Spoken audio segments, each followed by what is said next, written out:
1945년 8월 15일, 우리 민족이 그토록 염원하던 독립의 순간이 왔습니다. 일제강점기를 벗어나 잃었던 국권을 되찾는 날이 오기까지 수많은 독립운동가의 투쟁과 희생이 뒤따랐는데요. 오늘은 독립운동에 힘쓴 애국 선열의 발자취를 따라가 보겠습니다. 우리나라 독립운동가의 뜨거운 숨결을 느낄 수 있는 곳이 있는데요. 바로 천안 독립기념관입니다. 1982년 일본의 역사교과서 왜곡 사건을 계기로 국민성금 모금운동을 통해 설립된 곳으로 민족의 순환과 독립운동의 역사를 한눈에 볼 수 있습니다.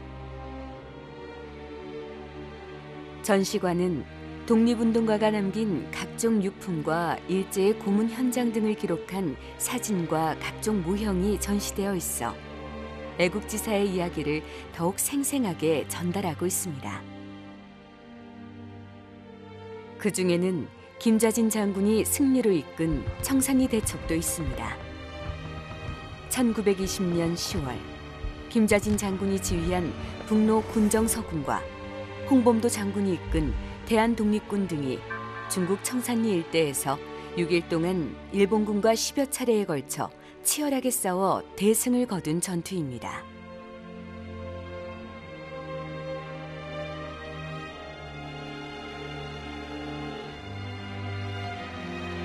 이때 훈련된 군인뿐만 아니라 중국 만주에 살던 우리 동포들이 함께 참여했는데요.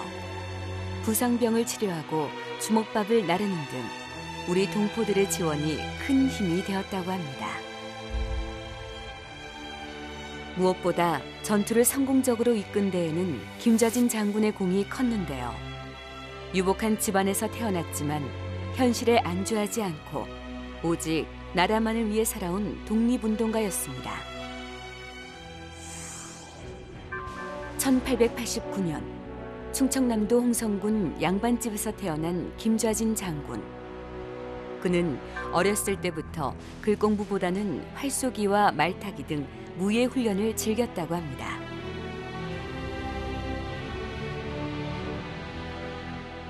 일본의 침략으로 나라가 위기에 빠지자 김좌진 장군은 양반과 일반 백성 모두 힘을 길러 나라를 구하기 위해 노력해야 한다고 하여 자신의 집안에서 거느리고 있던 30여 명의 노비 문서를 불태우고 땅을 나누어 준 후 무관학교에 입학하여 항일 독립운동을 전개합니다. 김좌진 장군은 나라를 되찾기 위한 노력으로 군인을 양성하기도 하였는데요. 독립운동을 위한 기지를 건설하기 위해 군자금을 마련하던 중 일본 경찰에 잡혀 서대문 형무소에 갇히기도 했습니다. 감옥에서 나와 중국 만주로 건너가 일본군과 싸울 준비를 한 김좌진 장군. 1920년에 일궈낸 청산리 대첩의 승리는 이후 독립군의 사기를 높여준 계기가 되었습니다. 그 후 끊임없이 독립운동에 매진한 그는 1930년 공산주의자 박상실에 의해 암살당했는데요. 죽는 순간에도 나라 걱정뿐이었던 김좌진 장군. 그는 뜨거운 가슴을 지닌 독립운동가였습니다. 독립기념관 한편에 낡은 회중시계가 있는데요. 도시락 폭탄으로 유명한 윤봉길 의사의 것으로 특별한 사연이 담겨 있습니다. 거사를 치르기 전 김구 선생에게 건넨 시계. 윤봉길 의사에게 조국의 독립은 그 어떠한 것과도 맞바꿀 수 없는 일이었습니다.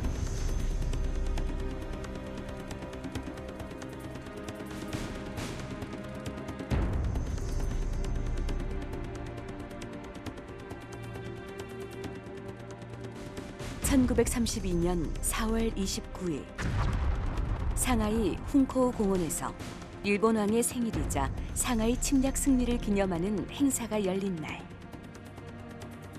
거사를 치르기 위해 행사장에 잠입한 윤봉길 의사. 그는 일본 헌병들을 제치고 도시락으로 위장한 폭탄을 무대를 향해 던집니다. 무대 중앙에 떨어진 폭탄으로 훈코우 공원은 순식간에 아수라장으로 변했고 노무라 중장과 많은 일본 군사들이 중상을 입는 등 의거에 성공하였습니다. 하지만 윤봉길 의사는 그 자리에서 일본 경찰에 붙잡히게 됩니다. 일본은 윤봉길 의사에게 사형 선고를 내리고 그해 12월 19일 일본 가나자와에서 사형을 집행했습니다. 사형을 당하기 직전 조용히 노래를 부른 윤봉길 의사. 그는 우리 노래를 부르며 죽는 순간에도 한국인의 자긍심을 보여주었습니다.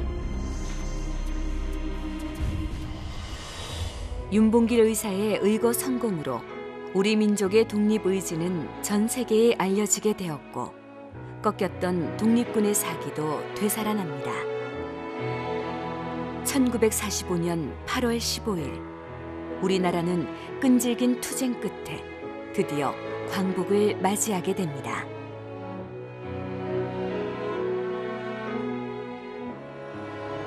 윤봉길 의사와 김구 선생은 비록 광복된 이 땅에서 만날 수 없었지만 수십 년의 시간이 흘러 그들의 정신이 서려 있는 유품을 통해 만날 수 있었습니다.